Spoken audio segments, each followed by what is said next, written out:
Svinec je v baterijah, akumulatorjih, utežeh, šibrah, dodajajo ga tudi v zobne plombe.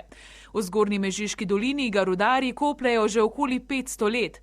Na tem območju ga je veliko zato, ker sta se tukaj zaleteli afriška in evropska tektonska plošča in ga pred okoli 210 milijoni let iztisnili iz globine zemlje. Tole je svinčena ruda. Je zelo težka, ampak takole v roki prav nič škodljiva. Škodljiv pa je prah, ki nastaja, ko rudo topijo, da iz nje pridobijo čisti svinec. Ko so rudo talili, se je iz dimnikov dvigal za zdravje škodljiv svinčeni prah. Vsak dan je iz dimnikov šlo okoli 5 ton prahu, ki ga je razneslo in odložilo po okolici.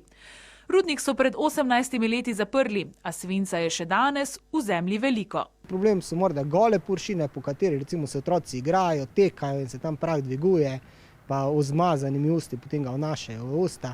Naše telo svinca ne potrebuje. Če ga zaužijemo, se prenese v kri in potuje po našem telesu.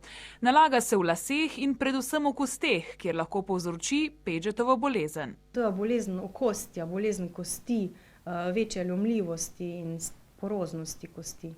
Veliko svinca v našem telesu slabo vpliva tudi na kri in živčni sistem. Povzroča razdražljivost, utrujenost, tudi epileptični napad.